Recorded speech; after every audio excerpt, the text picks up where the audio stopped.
And joining me is UCLA pediatric ear, nose, and throat surgeon, Dr. Nina Shapiro. This is an amazing study, actually, because we as ENTs have always seen kids with some behavioral issues if they have a bad night's sleep. And definitely tonsils, adenoids can be the problem, and we take out their tonsils, and sometimes their behavior can get better.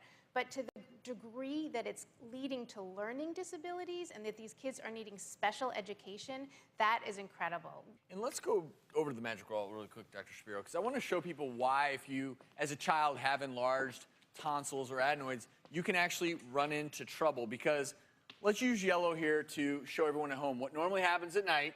The child breathes, maybe through their nose, it comes down into their airway, you're getting good oxygen into those lungs, it can be through the mouth, into those lungs.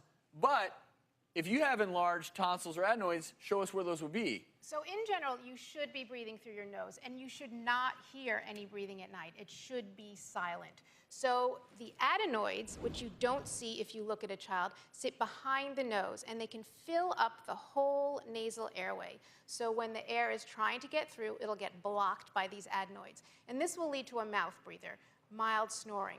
But if a child also has enlarged tonsils and it's filling the whole back of the mouth and the throat, they will have absolutely no airflow. So the nose will be blocked, the throat will be blocked, they'll be trying to get air down into their windpipe, and they will be choking all night and have sleep apnea. What's affected? Well, it's their brain.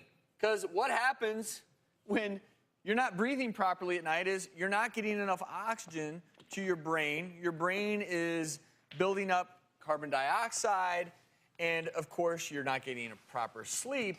These kids are exhausted. But the problem is we don't sometimes think of them as an adult with sleep apnea, falling asleep at work, falling asleep at the wheel, driving. What we see is these kids are tired and wired. So these are the kids who are running around the classroom all day. They can't sit still. They can't focus. You don't necessarily think of them as a tired child because they're running around so much, but these kids are actually exhausted because they're not getting a good night's sleep. You need to listen to your child.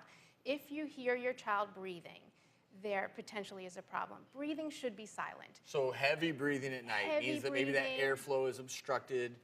Any noise means that there's some sort of blockage. A little bit of snoring is okay if your child is comfortable sleeping all night, but that loud noise, pauses in the breathing, irregular breathing, these are the kids that need to be checked out. Well, Dr. Shapiro, thank you for joining Pleasure. us and sharing this very important study with us.